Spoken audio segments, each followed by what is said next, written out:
चलिए अब सवाल नंबर 19 को करते हैं। तो देखिए 19 क्या कह रहा है कि ज्योत्सना ने एक वस्तु 4% बिक्री कर सहित रुपए 208 में खरीदा। कर से पहले उस वस्तु का मूल्य ज्ञात कीजिए। सबसे पहले सवाल को ध्यान से समझना है। सवाल क्या कह रहा है कि ज्योत्सना ने एक वस्तु 4% बिक्री कर सहित रुपए 208 में खरीदा। तो हमें कर से पहले उस वस्तु का मूल्य ज्ञात करना है। तो देखिए बाबू लोग, इस सवाल का सॉल्यूशन सबसे पहले हम लोग ट्रिक से करते हैं, फिर हम लोग इसका सब्जेक्टिव सॉल्यूशन करेंगे। तो ट्रिक समझिएगा ध्यान से। मान लेते हैं मेरे प्यारे बच्चों कि कर से पहले उस वस्तु का मूल्य 100 रुपए है। हम क्या मान लें मेरे प्यारे बच्चों कि कर से पहले उस वस्तु का मूल्य 100 रुपए है। अब देखिए जब इसमें 4% टैक्स लगेगा मेरे प्यारे बच्चों, तो वो मूल्य कितना हो जाएगा बताइए? 104 रुपए। 4% टैक्स लगने के बाद मूल्य कितना हो जाएगा बताइए? 104 रुपए। ओके, देखिए टैक्स लगने के बाद मेरे अनुसार मूल्य कितना हो जा रहा है बताइए? 104 रुपए। जबकि सवाल के अनुसार मूल्य कितना हो रहा है मेरे प्यारे बच्चों? 208 रुपए।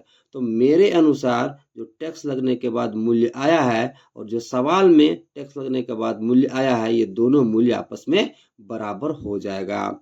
तो 104 किसके इक्वल होगा बाबू लोग? तो 208 के बराबर हो जाएगा। ओके, अब हमें सबसे पहले एक का वैल्यू निकालना है, फिर हमें 100 का वैल्यू निकालना है। क्यों? क्योंकि 100 को हमने क्या माना है? कर से पहले का मूल्य माना है। तो देखिए जब हम 104 को बराबर के राइट साइड ले जाएंगे मेरे प्यारे बच्चों, तो यहाँ पर कितना बचेगा? 1। ओके, अब देखिए 104 बराबर के राइट साइड जा करके किस किस रूप में हो जाएगा बताइए? भागा के रूप में। तो 208 बटा कितना हो जाएगा मेरे प्यारे बच्चों? बताइए 104। अब हमें 100 का वैल्यू निकालना है, क्योंकि हमने 100 को कर से पहले का मूल्य माना है। तो दोनों तरफ आप 100 से मल्टीप्लाई कर दोगे। तो देखिए जब एक को हम 100 से मल्टीप्लाई करेंगे तो हमें कितना मिलेगा? 100। ओके, अब देखिए इधर कितना हो जाएगा मेरे प्यारे बच्चों? 208 बटा में 104 गुना में 100 हो जाएगा, क्योंकि इधर भी हम किससे गुना करेंगे? 100 से। तो क्या लिखोगे?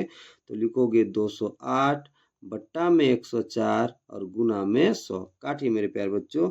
104 दूना कितना हो जाएगा? 208। ओके, आप इन दोनों को गुना करिए। देखिए 2 को गुना करोगे 100 से तो आपको कितना मिलेगा मेरे प्यारे बच्चों? तो 200 रुपये मिल जाएगा। यानी कि कर से पहले उस वस्तु का मूल्य कितना होगा? तो 200 होगा। तो चलिए अब इसका सब्जेक्टिव सॉल्यूशन करते हैं। तो देखिए बाबू लोग, अभी हमें नहीं पता कि कर से पहले उस वस्तु का मूल्य कितना था। देखिए बाबू लोग, कर से पहले के मूल्य को हम लोग प्रारंभिक मूल्य कहते हैं।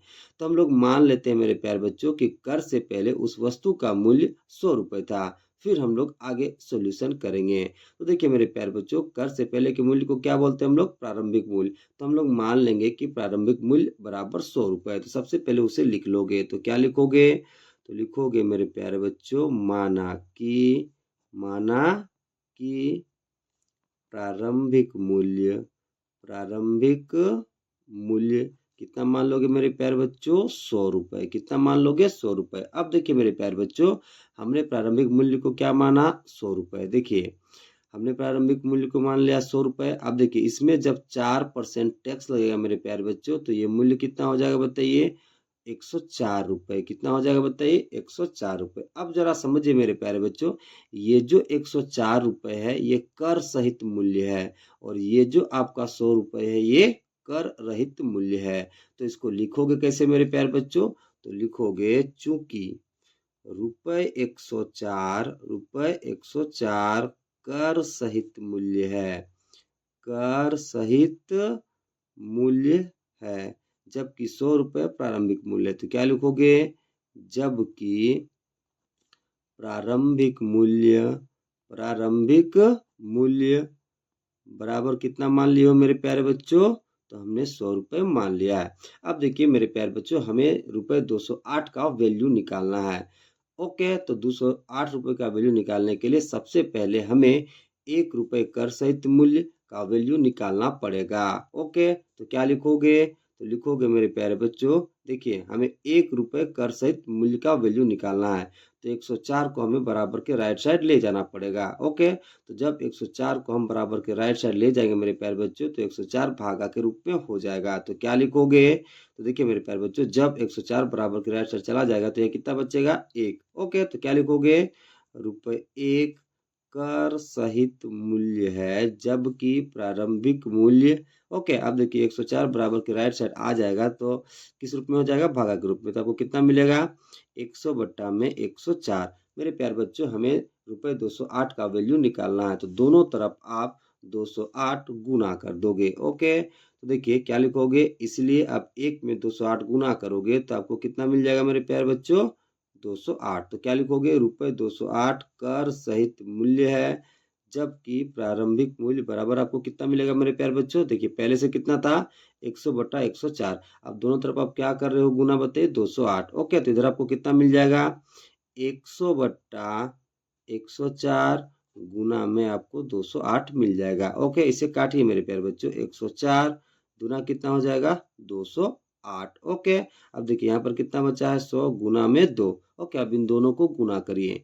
देखिए बाबू लोग, 100 को जब हम गुना करेंगे 2 से तो आपको कितना मिल जाएगा मेरे प्यारे बच्चों, बताइए, 200 रुपये मिल जाएगा। ओके, यानी कि मेरा प्रारंभिक मूल्य कितना आ गया बाबू लोग, तो 200 रुपये आ गया। ओके, तो देखिए बाबू लोग, हम लोग का उत्तर कितना आ गया, तो 200 रुपये आ गया। तो क्या लिखोगे, तो लिखोगे मेरे प्यारे बच्चों, इसलिए कर से पहले, कर से पहले वस्तु का मूल्य, वस्तु का मूल्य, ब्रैकेट में आप लिख लेना मेरे प्यारे बच्चों, प्रारंभिक मूल्य बराबर कितना आ गया मेरे प्यारे बच्चों, तो 200 रुपये आ गया। सबसे पहले आपको क्या करना है मेरे प्यारे बच्चों, प्रारंभिक मूल्य 100 रुपये मान लेना है। ओके, फिर उसमें जब आप 4% टैक्स जोड़ोगे तो आपको कितना देना पड़ेगा, 104 रुपये, यानी कि ये मेरा कर सहित मूल्य हो जाएगा और ये मेरा क्या हो जाएगा मेरे प्यारे बच्चों, कर रहित मूल्य यानी कि प्रारंभिक मूल्य हो जाएगा। तो इसको कैसे लिखोगे, तो इसको लिखोगे, चूंकि रुपये 104 कर सहित मूल्य है जबकि प्रारंभिक मूल्य को हमने क्या माना मेरे प्यारे बच्चों, 100। ओके, तो सबसे पहले आप 1 रुपये का वैल्यू निकालोगे, यानी कि 1 रुपये कर सहित मूल्य का वैल्यू निकालोगे। फिर जितना सवाल में बोला है मेरे प्यारे बच्चों उसका वैल्यू आप निकाल दोगे, अर्थात दोनों तरफ जितना बोला है उससे गुना कर दोगे। यहाँ हमें बोला था कि कर सहित मूल्य कितना है बताइए, 208 रुपये, तो दोनों तरफ हम 208 से गुना कर देंगे तो हमें ये पता चल जाएगा कि कर से पहले उस वस्तु का मूल्य कितना था। तो कितना आ गया उत्तर मेरे प्यारे बच्चों, तो 200 रुपये आ गया। ओके, चलिए अब सवाल नंबर 20 को करते हैं। तो देखिए 20 क्या कह रहा है कि प्राची ने मेडिकल स्टोर से दवा खरीदा तथा इसके लिए 6% जीएसटी सहित रुपए 212 की धनराशि का भुगतान किया। वेट लगने से पहले इनका मूल्य ज्ञात कीजिए। सबसे पहले सवाल को ध्यान से समझिए, सवाल क्या कह रहा है। सवाल कह रहा है बाबू लोग कि प्राची नाम की कोई लड़की मेडिकल स्टोर से दवा खरीदती है और वो 6% जीएसटी सहित 212 रुपए की धनराशि का भुगतान करती है। तो हमें ये बताना है मेरे प्यारे बच्चों कि वेट लगने से पहले इनका मूल्य क्या था, अर्थात प्रारंभिक मूल्य हमें ज्ञात करना है। तो सबसे पहले इस सवाल का सॉल्यूशन हम लोग करते हैं ट्रिक से, फिर इसका हम लोग सब्जेक्टिव सॉल्यूशन करेंगे। तो ट्रिक ध्यान से समझिएगा मेरे प्यारे बच्चों। हम मान लेते हैं मेरे प्यारे बच्चों कि वेट लगने से पहले उस दवा का मूल्य 100 रुपये था। हमने क्या माना कि वेट लगने से पहले उस दवा का मूल्य 100 रुपये था। अब देखिए मेरे प्यारे बच्चों, जब इसमें 6% का जीएसटी लगेगा मेरे प्यारे बच्चों तो इसका मूल्य कितना हो जाएगा, 106 रुपये। कितना हो जाएगा बताइए, 106 रुपये हो जाएगा। अब जरा समझिए, जीएसटी टैक्स लगने के बाद मेरे अनुसार मूल्य कितना हो गया बताइए, 106 रुपये, जबकि सवाल के अनुसार मूल्य कितना हो रहा है मेरे प्यारे बच्चों, 212 रुपये। तो ये दोनों मूल्य आपस में क्या हो जाएगा, बराबर। क्यों, क्योंकि देखिए मेरे अनुसार टैक्स लगने के बाद मूल्य कितना हो रहा है बताइए, 106, जबकि सवाल के अनुसार टैक्स लगने के बाद मूल्य कितना हो रहा है, 212। इसलिए दोनों मूल्य आपस में क्या हो जाएगा, बराबर हो जाएगा, यानी कि 106 212 के बराबर हो जाएगा। हमें 100 का वैल्यू निकालना है मेरे प्यारे बच्चों। क्यों, क्योंकि 100 को हमने क्या माना था, वेट लगने से पहले का हमने मूल्य माना था। ओके, तो हमें किसका वैल्यू निकालना है बताइए, 100 का। तो उससे पहले आप 1 का वैल्यू निकाल लोगे। तो देखिए जब 106 को हम बराबर के राइट साइड ले जाएंगे मेरे प्यारे बच्चों तो हमें यहाँ कितना मिलेगा, 1। ओके, अब 106 बराबर के राइट साइड जाकर के डिवाइड के रूप में हो जाएगा तो आपको कितना मिलेगा, 212 बटा में 106। अब हमें दोनों तरफ 100 से मल्टीप्लाई कर देना है क्योंकि हमें 100 का वैल्यू निकालना है।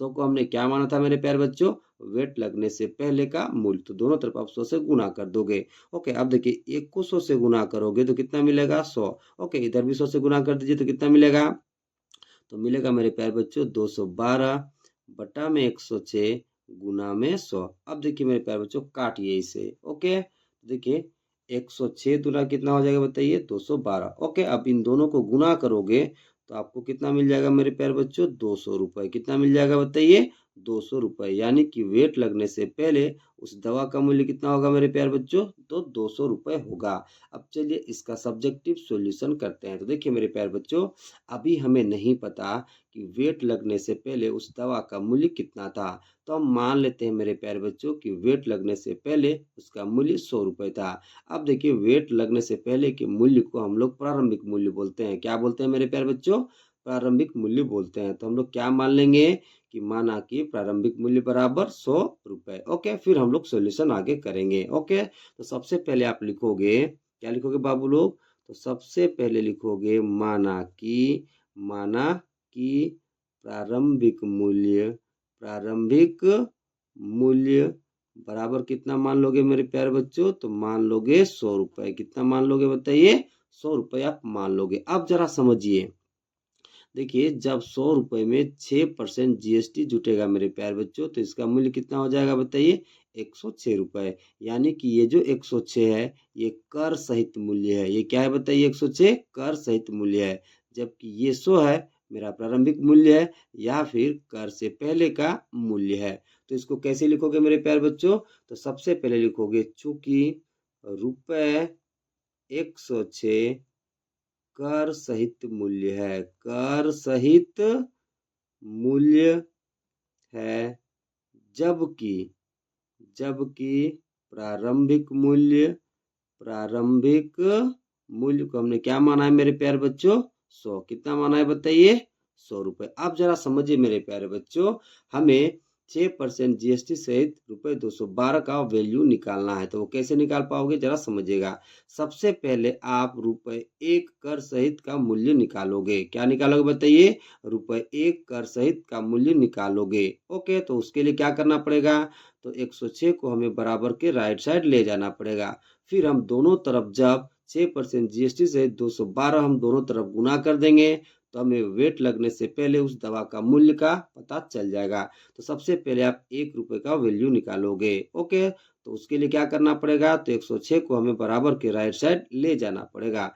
तो जब हम 106 को बराबर के राइट साइड ले जाएंगे तो यह कितना बचेगा मेरे प्यारे बच्चों, 1। कितना बचेगा 1। तो क्या लिखोगे, तो लिखोगे इसलिए ₹1 कर सहित मूल्य है, जबकि प्रारंभिक मूल्य कितना हो जाएगा मेरे प्यारे बच्चों, 106 इधर आकर के बराबर के राइट साइड भागा के रूप में हो जाएगा। तो आपको कितना मिलेगा 100 बटा 106। अब आपको क्या करना है, 6% जीएसटी सहित 212 रुपये दोनों तरफ आपको गुना कर देना है। जब आप दोनों तरफ 212 गुना कर दोगे तो आपको प्रारंभिक मूल्य अर्थात वेट लगने से पहले का मूल्य पता चल जाएगा। ओके, तो क्या करोगे मेरे प्यारे बच्चों, दोनों तरफ 212 से गुना कर दोगे। ओके, तो क्या लिखोगे, तो लिखोगे इसलिए। अब देखिए 1 को जब हम 212 से गुना करेंगे मेरे प्यारे बच्चों तो हमें कितना मिलेगा, तो 212 मिल जाएगा। तो क्या लिखोगे, ₹212 कर सहित मूल्य है, जबकि प्रारंभिक मूल्य, अब इधर भी आपको 212 गुना कर लेना है तो आपको कितना मिलेगा 100 बटा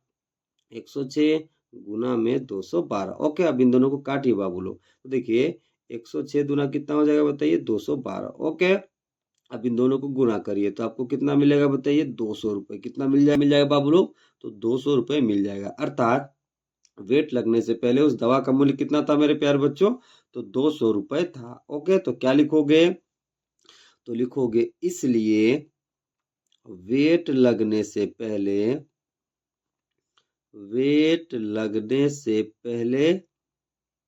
का मूल्य, ब्रैकेट में आप लिख लोगे प्रारंभिक मूल्य कितना आ गया मेरे प्यारे बच्चों, तो 200 रुपये आ गया। ओके, तो सबसे पहले आप क्या करोगे मेरे प्यारे बच्चों, प्रारंभिक मूल्य मान लोगे 100 रुपये। ओके, और जब उसमें आप 6% जीएसटी जोड़ोगे तो उसका मूल्य कितना हो जाएगा 106 रुपये। तो आप क्या लिखोगे, चूंकि ₹106 कर सहित मूल्य है, जबकि प्रारंभिक मूल्य बराबर कितना हमने माना 100 रुपये। तो सबसे पहले आप 1 रुपये का वैल्यू निकालोगे। तो कैसे निकालोगे, तो 106 को बराबर के आप राइट साइड लेते आओगे। ओके, तो यहाँ कितना बचेगा 1। तो क्या हो जाएगा ₹1 कर सहित मूल्य है, जबकि प्रारंभिक मूल्य कितना हो जाएगा मेरे प्यारे बच्चों, तो 100/106 हो जाएगा। अब हमें क्या निकालना है मेरे प्यारे बच्चों, तो 6% जीएसटी सहित रुपए 212 का वैल्यू निकालना है। तो दोनों तरफ आप 212 से गुना कर दोगे। दोनों तरफ किससे गुना कर दोगे बताइए, 212 से गुना कर दोगे तो आपको वैल्यू कितना मिलेगा, तो 200 रुपये मिल जाएगा। यानी कि वेट लगने से पहले उस दवा का मूल्य कितना होगा मेरे प्यारे बच्चों, तो 200 रुपये होगा। ओके, तो इस तरह से आप इसका सोल्यूशन करोगे। चलिए अब सवाल नंबर 21 को करते हैं। तो देखिए किस क्या कह रहा है, रानी ने ज्वेलरी दुकान से एक चांदी का सिक्का लिया, इसके लिए रुपए 840 भुगतान किया, जिसमें रुपए 40 की कर राशि भी शामिल था। कर जीएसटी % ज्ञात कीजिए। सबसे पहले सवाल को ध्यान से समझिए। सवाल क्या कह रहा है मेरे प्यारे बच्चों, तो सवाल कह रहा है कि रानी नाम की कोई लड़की ज्वेलरी दुकान से एक चांदी का सिक्का लेती है। इसके लिए रानी रुपए 840 का भुगतान करती है, जिसमें 40 रुपए कर की राशि भी शामिल होती है। तो हमें ये बताना है मेरे प्यारे बच्चों कि कर जीएसटी % कितना था। ओके, तो देखिए इस सवाल को कैसे बना पाओगे। सबसे पहले समझिए मेरे प्यारे बच्चों क्या क्या दे रखा है। तो देखिए मेरे प्यारे बच्चों, भुगतान की गई राशि 840 रुपये दे रखी है और कर की राशि 40 रुपये दे रखी है। तो सबसे पहले मेरे प्यारे बच्चों आपको वास्तविक मूल्य ज्ञात करना पड़ेगा, यानी कि उस चांदी के सिक्के का आपको वास्तविक मूल्य निकालना पड़ेगा। तो वो कैसे निकाल पाओगे मेरे प्यारे बच्चों, तो जब आप 840 में से 40 घटा दोगे, क्योंकि 40 क्या है बताइए, कर की राशि। तो जब आप 840 में से 40 को घटा दोगे तो आपको वास्तविक मूल्य पता चल जाएगा। फिर आप आसानी से बताइए कर जीएसटी % निकाल सकते हो। तो कर जीएसटी % निकालने का फॉर्मूला यहाँ क्या बन जाएगा मेरे प्यारे बच्चों, तो यहाँ पर फॉर्मूला बन जाएगा कर की राशि बटा वास्तविक मूल्य गुना में 100। तो चलिए करते हैं। तो जो जो दिया है मेरे प्यारे बच्चों उसको सबसे पहले हम लोग लिख लेते हैं। तो सबसे पहले क्या लिखोगे, तो सबसे पहले लिखोगे मेरे प्यारे बच्चों, दिया है क्या क्या दे रखा है बताइए, भुगतान की गई राशि 840 रुपये दे रखी है। तो उसको क्या लिखोगे मेरे प्यारे बच्चों, तो आप लिखोगे भुगतान भुगतान राशि बराबर कितना दिया है मेरे प्यारे बच्चों, तो वो दे रखा है 840। तो आप लिख लोगे भुगतान राशि बराबर 840। ओके, फिर देखिए कर की राशि कितना है बताइए, 40। तो उसे भी आप लिख लोगे। तो क्या लिखोगे, तो लिखोगे मेरे प्यारे बच्चों कर की राशि वो कितना है बताइए, तो वो है आपका 40 रुपए। तो लिख लोगे कर की राशि बराबर 40 रुपए। ओके, अब आप निकालोगे मेरे प्यारे बच्चों वास्तविक मूल्य। ओके, तो क्या लिखोगे, लिखोगे इसलिए वास्तविक मूल्य। तो वो कैसे निकलेगा बाबू लोग, तो जब हम 840 में से 40 को घटा देंगे तो हमें वास्तविक मूल्य का पता चल जाएगा। क्यों, क्योंकि 40 मेरे प्यारे बच्चों कर की राशि है, इसलिए हम लोग भुगतान की गई राशि में से 40 को घटाएंगे। ओके, तो क्या लिखोगे, तो लिखोगे 840 माइनस में 40। ओके, तो आपको कितना मिल जाएगा मेरे प्यारे बच्चों, 800 रुपये मिल जाएगा। कितना मिल जाएगा बताइए, 800 रुपये। अब हम निकालेंगे मेरे प्यारे बच्चों कर जीएसटी %। तो उसके लिए फॉर्मूला क्या बन जाएगा मेरे प्यारे बच्चों, तो फॉर्मूला बनेगा कर की राशि बट्टा में वास्तविक मूल्य गुना में 100। तो चलिए निकालते हैं। तो क्या लिखोगे, तो लिखोगे मेरे प्यारे बच्चों इसलिए कर जीएसटी %। तो फॉर्मूला क्या बन जाएगा मेरे प्यारे बच्चों, तो फॉर्मूला बन जाएगा कर की राशि बटा वास्तविक मूल्य गुना में 100। क्योंकि हम किसका % निकाल रहे हैं मेरे प्यारे बच्चों, तो जीएसटी % निकाल रहे हैं। तो उसमें कर कितना लगा है बताइए, 40। किस पर लगा है बताइए, 800। ओके, इसलिए फॉर्मूला क्या बन जाएगा, कर की राशि बटा वास्तविक मूल्य गुना में 100। ओके, तो चलिए लिख लेते हैं। तो क्या लिखोगे, कर की राशि बट्टा वास्तविक मूल्य गुना में 100। ओके, वैल्यूज को रखिए मेरे प्यारे बच्चों। देखिए कर की राशि कितनी है, 40। तो रख दीजिए कर की राशि की जगह 40। वास्तविक मूल्य कितना है मेरे प्यारे बच्चों, 800। तो वास्तविक मूल्य की जगह रख देंगे 800, गुना में 100 है तो 100। अब देखिए मेरे प्यारे बच्चों, 00 से 00 कट गया। अब देखिए 8 बचे कितना हो जाएगा मेरे प्यारे बच्चों, 40। तो आपको कितना मिल गया बताइए, 5%। कितना मिल गया बताइए, 5%। यानी कि कर जीएसटी % कितना हो जाएगा बाबू लोग, तो 5% हो जाएगा। ओके।